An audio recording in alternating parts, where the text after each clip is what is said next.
Bismillahirrahmanirrahim. Assalamualaikum warahmatullahi wabarakatuh. Sebelumnya, perkenalkan, nama saya David Armandani dengan NIM F1S1200008. Baiklah,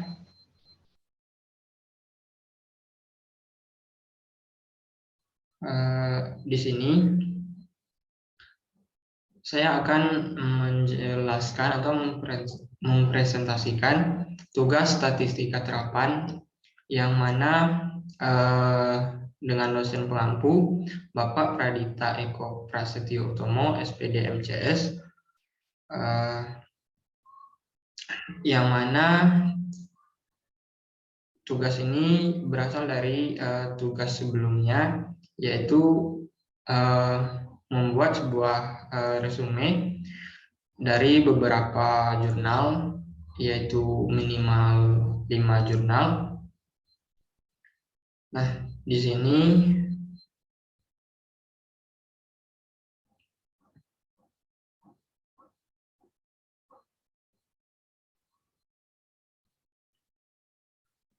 saya telah mendapatkan 5 jurnal, yang mana yang pertama ada jurnal dari Lentera ICT yang berjudul Pengaruh Kualitas Sistem, Kualitas Informasi, Kualitas Layanan, dan Partisipasi Pengguna terhadap Kepuasan Pengguna Sistem, yaitu pada studi kasus pada bagian operasional VSAT IP PT Semesta Citra Media oleh Muhammad Fuan Asnawi. Kemudian yang kedua, ada jurnal dari Teknologi Informasi dan Multimedia yang berjudul Sistem Informasi, Tunjangan Kinerja untuk Menentukan Tambahan Penghasilan Pegawai Negeri Sipil menggunakan metode Design Science Research oleh Reza Andrian. Kemudian yang ketiga yaitu ada jurnal yang berjudul Evaluasi Sistem Informasi Kendaraan GF Service di BINUS University berdasarkan kerangka COVID pada domain Delivery and Support, yang mana oleh Haris Setiabudi, kemudian Tangka Sudiono, dan Mariani.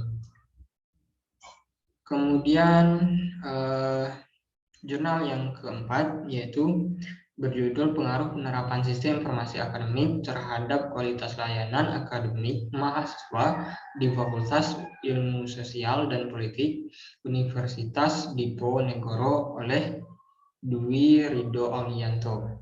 Kemudian yang terakhir atau yang kelima itu jurnal dari riset akuntansi yang berjudul Pengaruh Budaya Organisasi dan Teknologi Informasi terhadap Kualitas Sistem Akuntansi pada PT Inti oleh Ayi Astuti, Erina Dinasti, dan Ari Bramasto. Nah, langsung saja pada tugas yang telah saya buat tentang resume dari kelima jurnal tersebut, yang mana yang pertama jurnal yang pertama yaitu berjudul Pengaruh Kualitas Sistem, Kualitas Informasi, Kualitas Layanan, dan Partisipasi Pengguna terhadap Kepuasan Pengguna Sistem pada studi kasus bagian operasional VSAT IP PT Semesta Citra Media, yang mana metode penelitian yang digunakan penulis dalam penelitian ini adalah menggunakan metode kuantitatif deskriptif.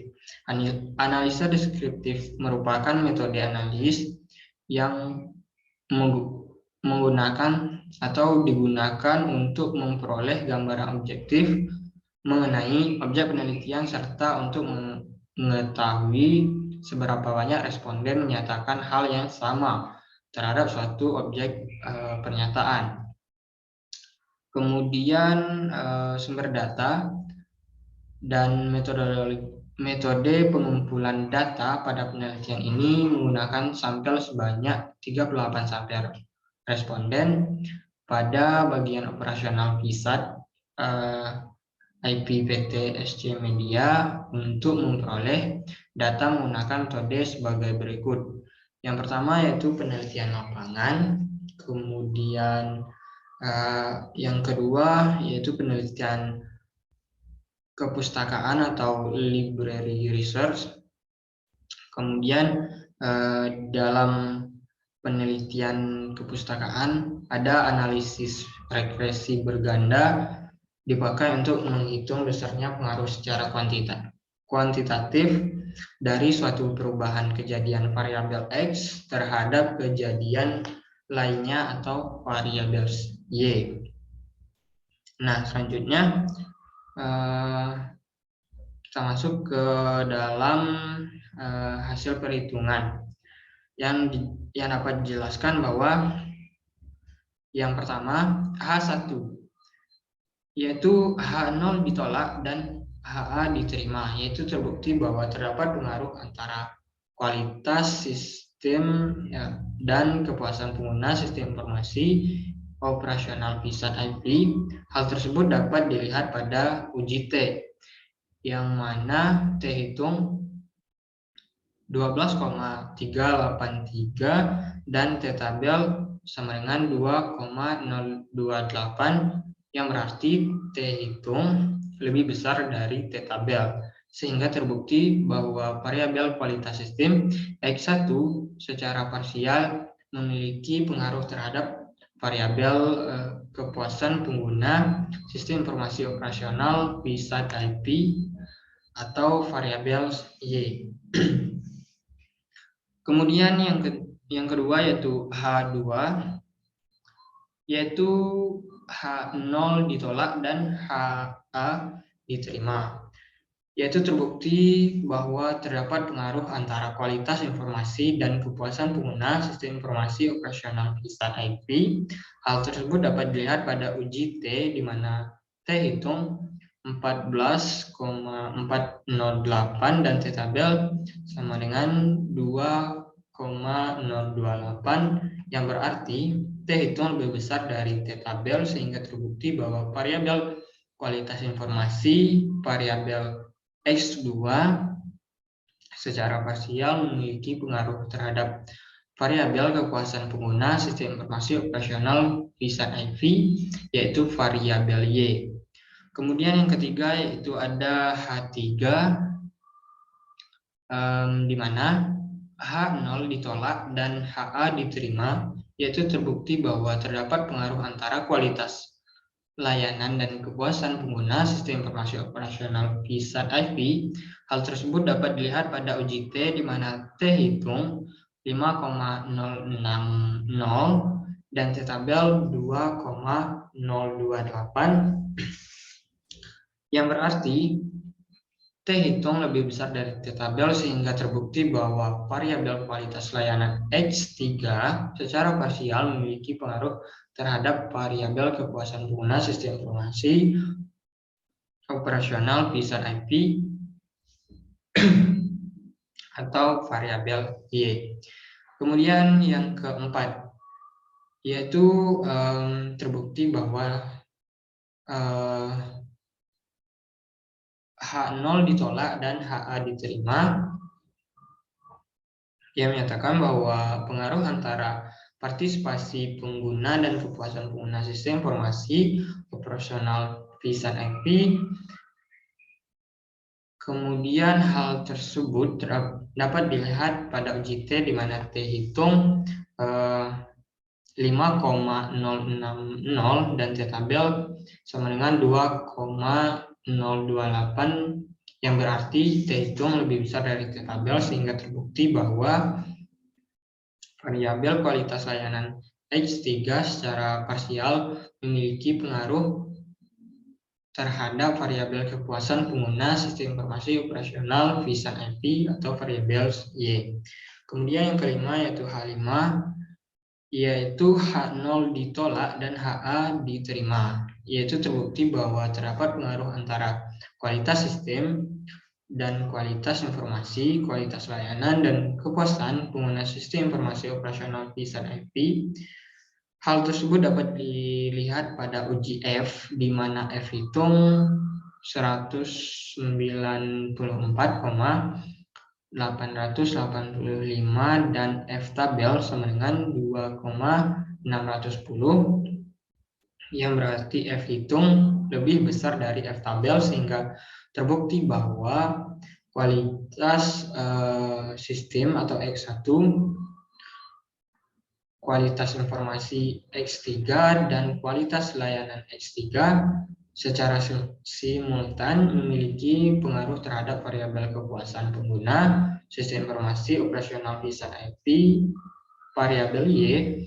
Adapun pada kolom adjusted R2 yaitu dapat nilai sebesar 0,954, yang berarti bahwa 95,4% variabel kepuasan pengguna sistem informasi operasional bisa IP dapat diterangkan oleh variabel kualitas sistem X1, kualitas informasi X3, kualitas layanan X3, dan partisipasi pengguna X4, sedangkan sisanya 4,6% dijelaskan oleh variabel lain.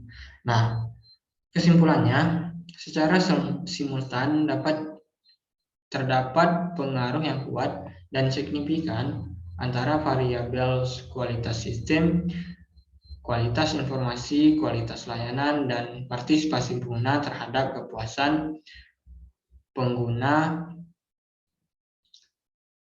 Kemudian kepuasan pengguna juga dipengaruhi oleh variabel lain di luar penelitian ini. Nah, kemudian yang kedua yaitu jurnal yang berjudul Sistem Informasi Tunjangan Kinerja untuk Menentukan Tambahan Penghasilan Pegawai Negeri Sipil menggunakan metode Design Science Research dengan metodologi, yaitu yang pertama ada metode pemilihan sampel. Dalam penelitian ini pengambilan sampel yang digunakan adalah non-probability sampling dengan menggunakan jenis purposive sampling. Nah, kemudian yang kedua metode pengumpulan data. Metode pengumpulan data pada penelitian ini menggunakan studi literatur. Kemudian yang ketiga,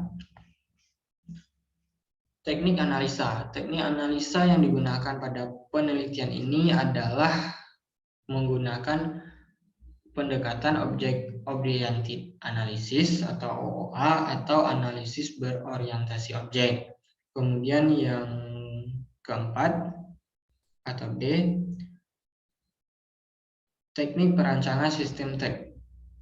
Teknik perancangan sistem yang digunakan dalam penelitian ini menggunakan metode pendekatan object-oriented design atau OOD atau desain berorientasi objek dengan menggunakan tools Unified Modeling Language atau UML. Kemudian yang kelima atau E, metode Design Science Research. Penjelasan metode Design Science Research atau DSR merupakan bagian dari ilmu buatan yang didukung oleh ilmu pengetahuan alam dan manusia. Kemudian F,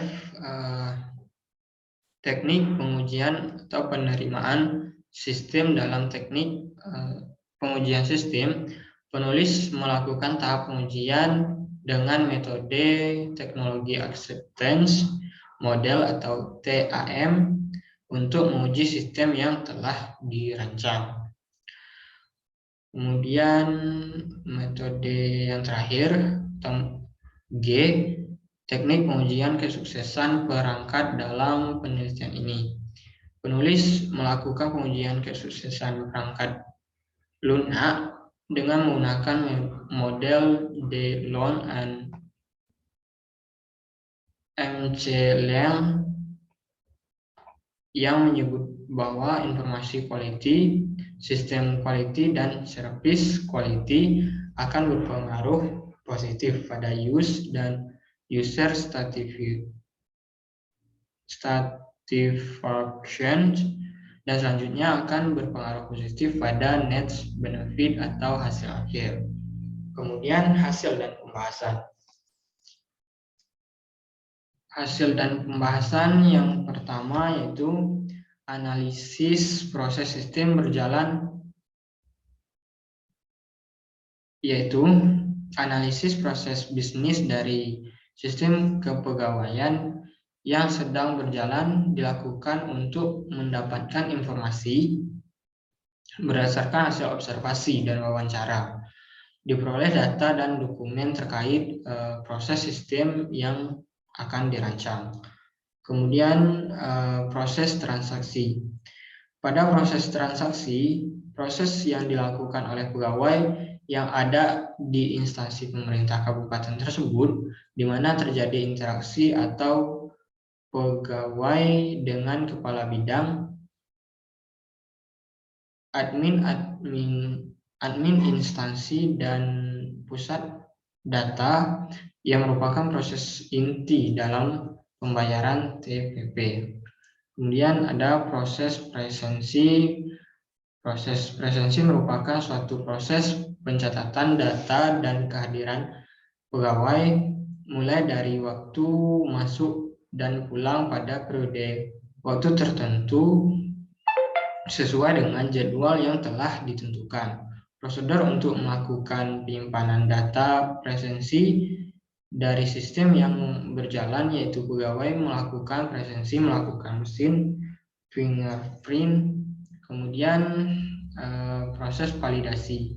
Nah, laporan kerja harian, proses validasi atau persetujuan laporan kerja harian dilakukan oleh kepala bidang dengan melakukan monitoring atau pemantauan kepada semua pegawai dan menerima layanan pengaduan dari luar yang terkait dengan pekerjaan dan layanan instansi pemerintah kabupaten tersebut, serta melakukan audiens dengan para pegawai. Kemudian proses perhitungan TPP. Dalam proses penentuan TPP digunakan perhitungan berdasarkan formula atau rumus yang telah ada sesuai dengan peraturan yang dibayarkan kepada pegawai setiap akhir bulan berdasarkan hasil akumulasi jumlah absensi PPh pasal 21, kemudian aspek perilaku dan prestasi kerja.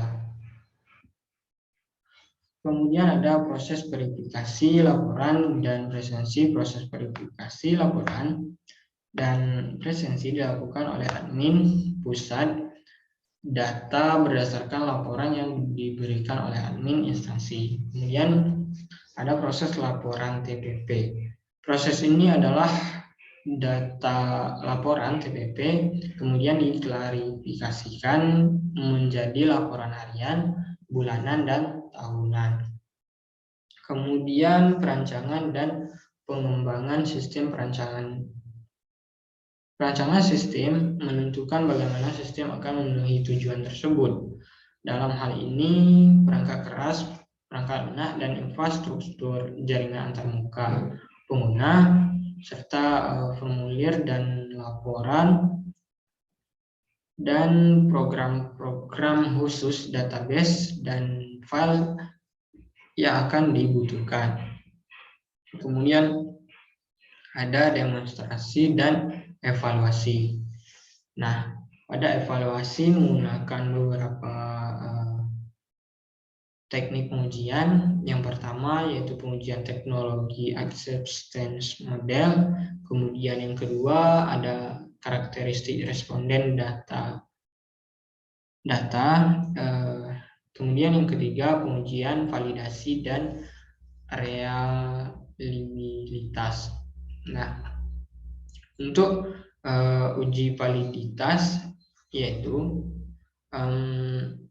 dari hasil uji validitas attitude toward using berdasarkan tabel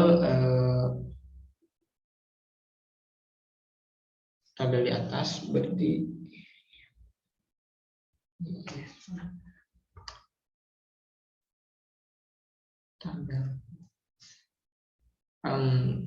maaf, tabelnya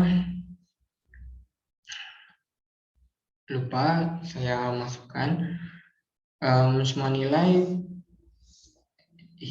hitung indikator ATU lebih besar dari R tabelnya, maka semua indikator ATU telah valid.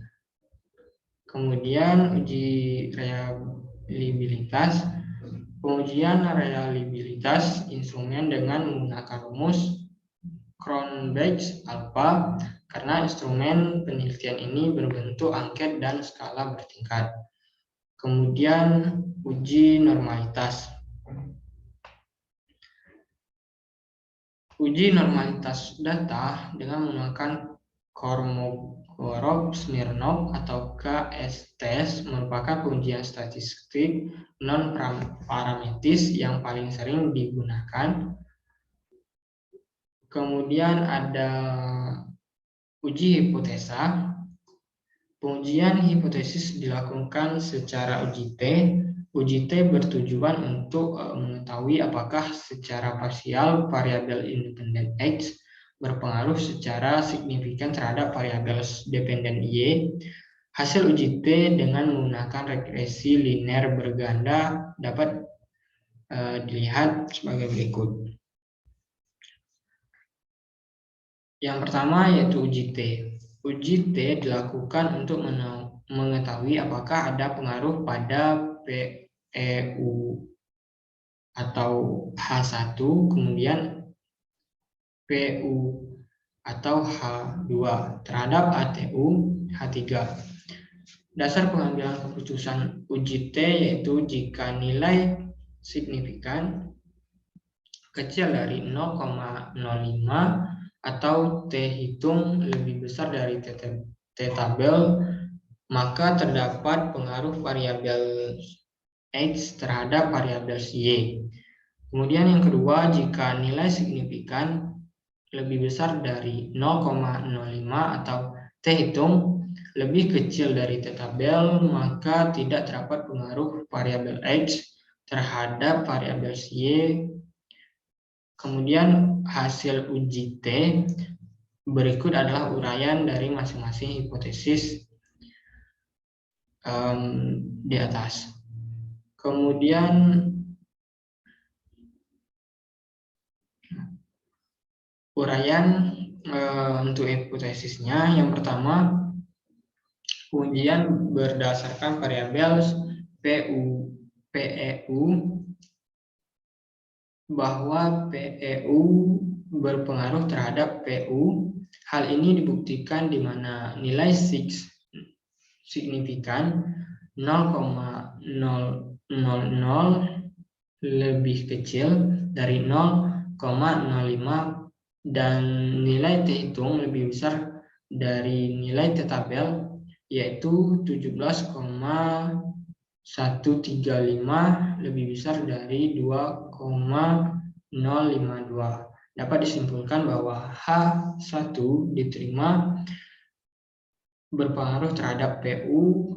2. Pengujian berdasarkan variabel PU bahwa PU berpengaruh terhadap ATU. Hal ini dibuktikan di mana nilai signifikan 0,038 kecil dari 0,05 dan nilai T hitung lebih besar dari nilai T tabel 2,883 lebih besar dari 2,052. Dapat disimpulkan bahwa H2 diterima atau PU berpengaruh terhadap ATU.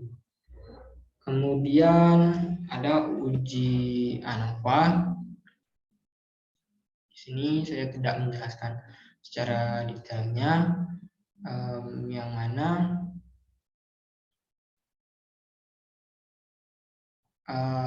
hasil uji ANOVA dapat disimpulkan bahwa H3 diterima yang berarti terdapat pengaruh PEU dan PU secara simultan terhadap ATU.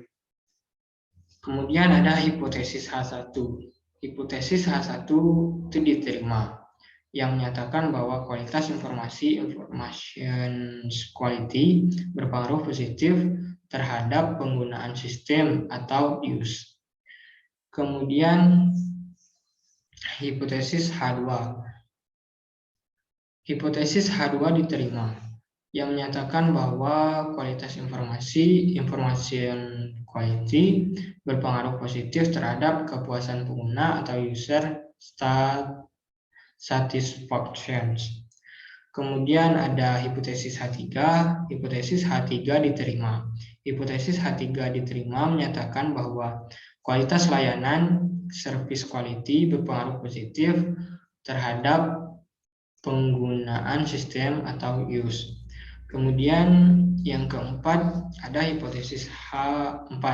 H4 ditolak, yang mana hipotesis H4 menyatakan bahwa kualitas layanan service quality tidak berpengaruh positif terhadap kepuasan pengguna user satisfaction. Kemudian yang kelima ada hipotesis H5. Hipotesis H5 diterima, yang menyatakan bahwa kualitas sistem atau sistem quality berpengaruh positif terhadap penggunaan sistem atau use. Kemudian yang keenam, hipotesis H6 diterima. Hipotesis H6 menyatakan bahwa kualitas sistem quality berpengaruh positif terhadap kepuasan pengguna atau use satisfaction, dan variabel kualitas sistem dapat menjelaskan sebanyak 0,254. Kemudian ada hipotesis H7 diterima. Hipotesis H7 menyatakan bahwa penggunaan sistem berpengaruh positif terhadap manfaat sistem atau net benefit. Kemudian ada hipotesis H8. Hipotesis H8 diterima. Hipotesis H8 menyatakan bahwa penggunaan sistem atau use berpengaruh positif terhadap kepuasan pengguna atau user satisfaction. Kemudian ada hipotesis ke-9.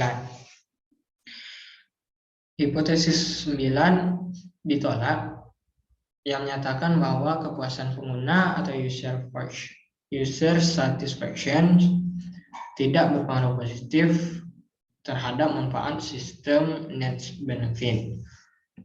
Nah, kesimpulannya, berdasarkan pembahasan pada penelitian kesuksesan tunjangan kinerja untuk menentukan TPP di instansi tersebut, maka dapat disimpulkan bahwa dari 9 hipotesis yang diajukan, 9 hipotesis tersebut ada 7 hipotesis yang terbukti secara signifikan. Kemudian model sistem informasi tunjangan kinerja untuk menentukan TPP yang telah dibuat dapat diterima oleh pegawai di instansi pemerintah kabupaten tersebut. Penerimaan TPP pada pegawai menjadi tepat waktu, meningkatnya kualitas pelayanan terhadap masyarakat, juga administrasi kepegawaian. Dapat memonitor laporan kerja harian dan presensi pegawai. Hasil pengujian membuktikan bahwa kualitas layanan servis pegawai service quality tidak berpengaruh positif terhadap kepuasan pengguna user satisfaction, dan kepuasan pengguna user satisfaction tidak berpengaruh positif terhadap manfaat sistem net benefit menggunakan variabel lain teruji signifikan dalam mengukur keberhasilan pengguna sistem informasi tunjangan kinerja untuk menentukan TPP, sehingga model dinyatakan telah sesuai dalam mempresentasikan hasil penelitian. Kemudian jurnal yang ketiga, Evaluasi sistem informasi kendaraan GF Service di BINUS University berdasarkan kerangka COVID pada domain delivery and support. Nah, metode yang digunakan pada penelitian ini, yang pertama pengumpulan data yang dibutuhkan baik teknis maupun non teknis yang terkait dengan sistem informasi di GF Service, Transportation and Document Courier. Dan yang kedua, wawancara dengan baik terhadap pihak terkait, baik pimpinan unit maupun penggunaan sistem itu sendiri.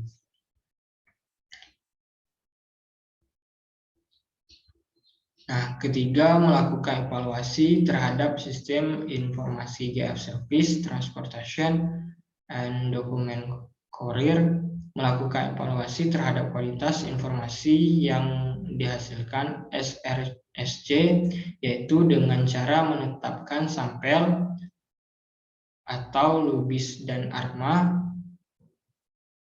diambil dari Lubis dan ARMA 2003. Menurut Nurhayati 2008, N sama dengan N dalam kurung NE 2 ditambah 1, di mana N ukuran sampel, N ukuran populasi, dan E persen kelonggaran.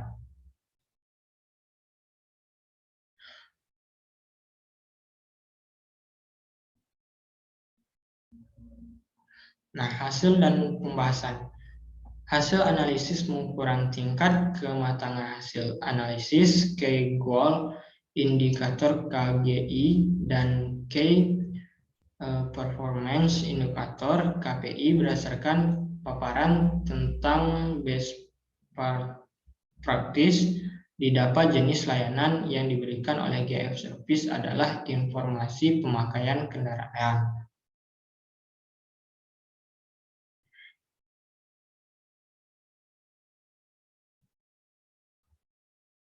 Kemudian ada hasil-hasil dari penelitian ini, yaitu hasil analisis, pengukuran uji kepuasan mahasiswa dan karyawan disebar menggunakan mendapatkan data. Kemudian ada hasil uji validasi kriteria penilaian skor instrumen dalam melakukan uji validitas adalah dengan mendapatkan R tabel yang terlebih dahulu mencari T tabel dengan dibantu oleh perangkat statistik SPSS v16.0.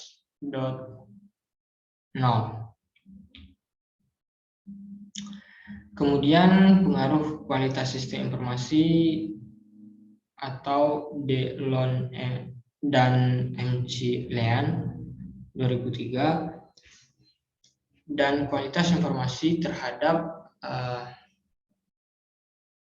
kepuasan pelanggan. Struktur yang akan ditampilkan adalah pengaruh terhadap kepuasan mahasiswa dan karyawan. Dalam hal ini variabel Y, kemudian dari variabel kualitas sistem informasi X1 dan kualitas informasi X2.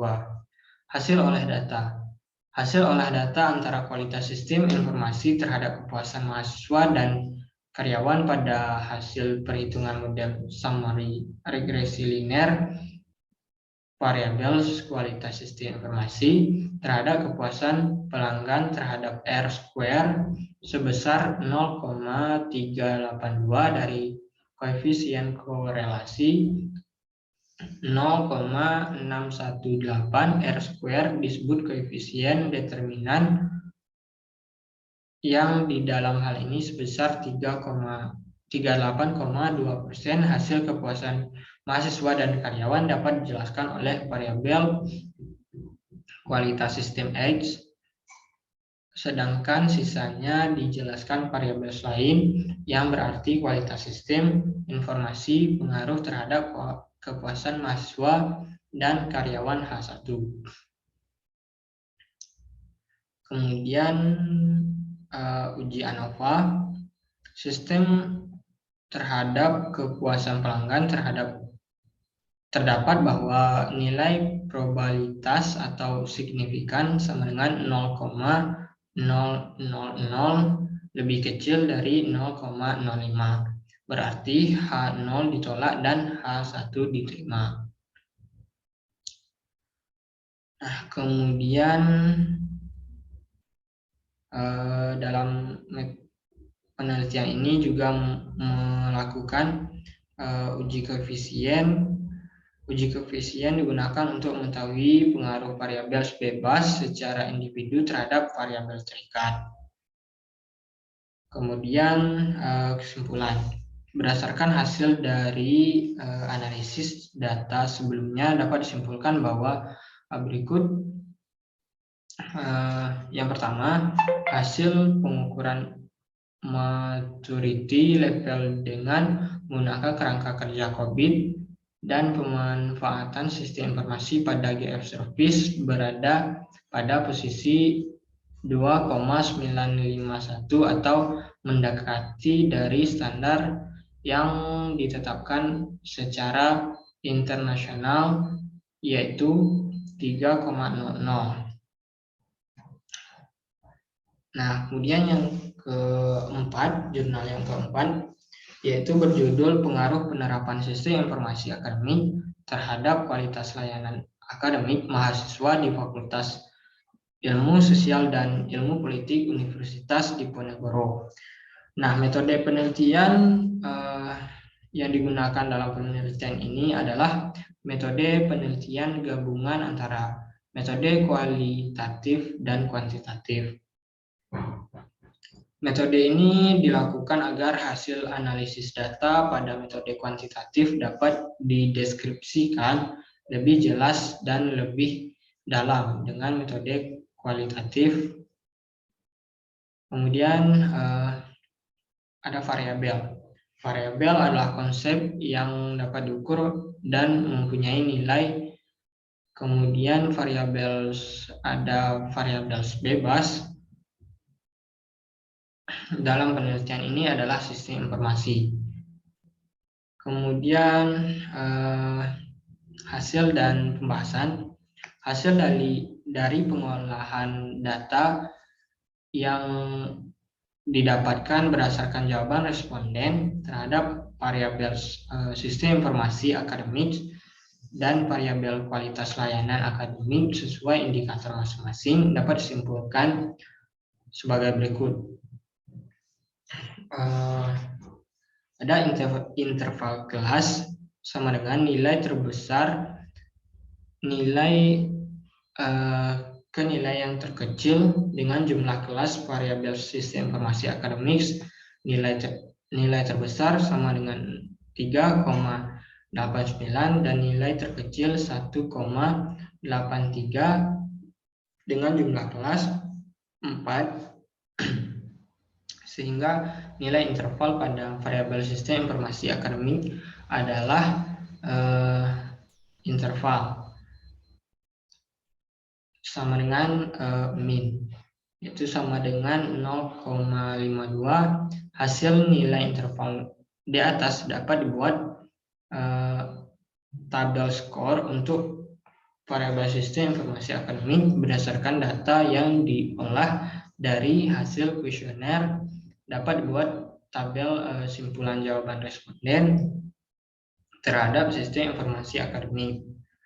Dapat disimpulkan sebagian besar responden memiliki jawaban bahwa sistem informasi akademik di Fakultas Ilmu Sosial dan Ilmu Politik kurang baik. Variabel kualitas layanan akademik nilai terbesar 3,67, nilai terkecil 1,00, jumlah kelas 4, sehingga nilai interval pada variabel sistem informasi akademik adalah interval min sama dengan 0,67 dari hasil nilai variabel di atas.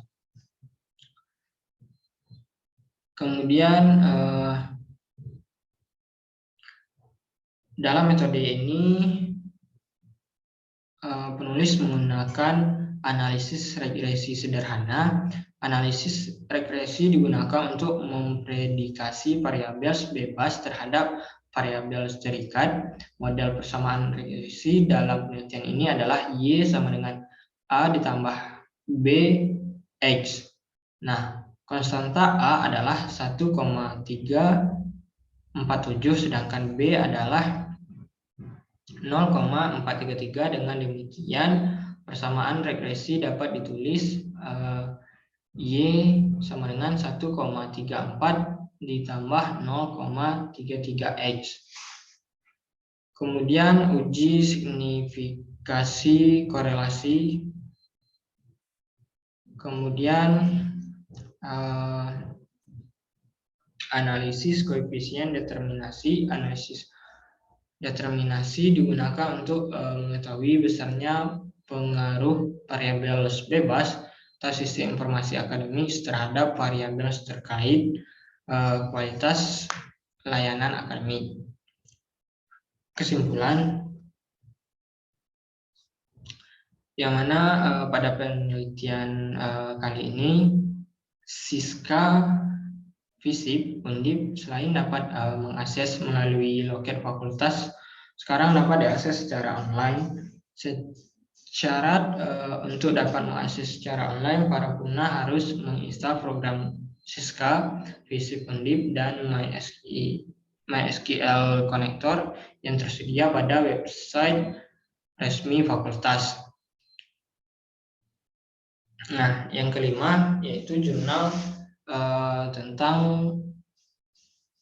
jurnal yang berjudul Pengaruh Budaya Organisasi dan Teknologi Informasi terhadap Kualitas Sistem Informasi Akuntansi pada PT Inti Persero. Nah, hipotesis merupakan jawaban sementara terhadap rumusan masalah penelitian. Kemudian ada metodologi penelitian.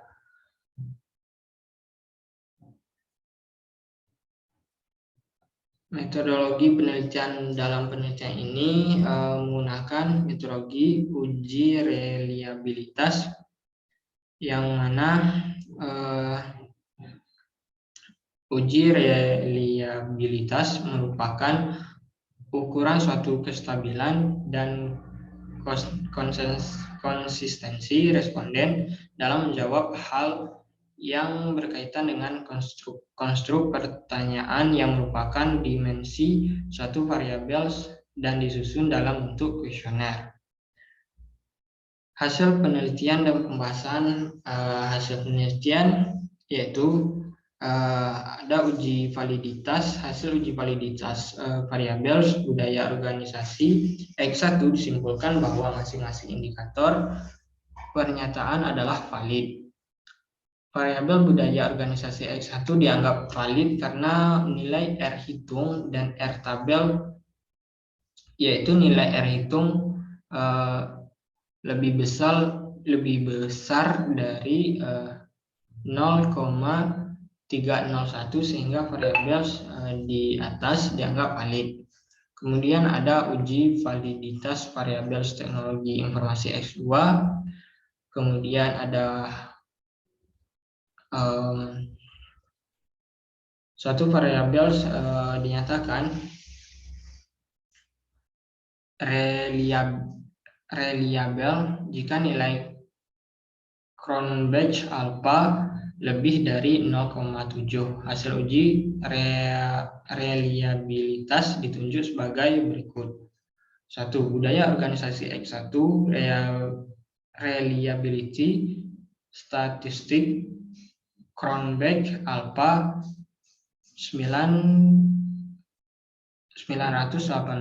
N of items 15. Kemudian teknologi informasi X2 reliability statistik Cronbach alpha 964 N of item 10.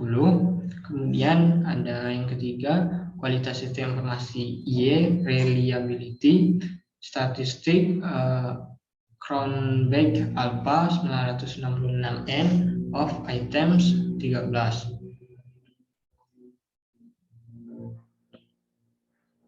Dalam penelitian kali ini ada hasil uji standardized coefficients,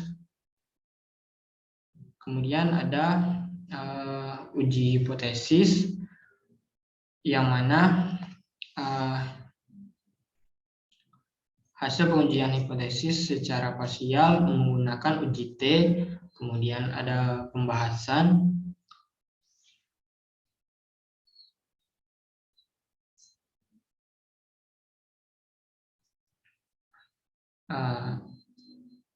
dapat dilihat dari hasil T hitung 2,369 dan nilai signifikan yang terdapat di kolom signifikan adalah 0,023 lebih kecil dari 0,05. Maka dari hasil perhitungan statistik budaya organisasi berpengaruh terhadap kualitas sistem informasi akuntansi pada PT Inti Persero terbukti. Nah, kesimpulan, berdasarkan dari hasil penelitian yang mencakup permasalahan dan pembahasan dari judul penelitian, budaya organisasi dan teknologi informasi terhadap kualitas sistem informasi akuntansi pada PT Inti Persero dapat disimpulkan sebagai berikut. Yang pertama yaitu budaya organisasi berpengaruh signifikan terhadap kualitas sistem informasi akuntansi pada PT Inti Persero.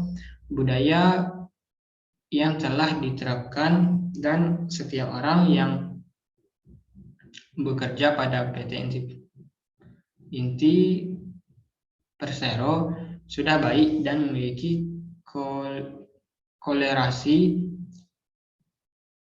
yang positif terhadap kualitas sistem informasi akuntansi.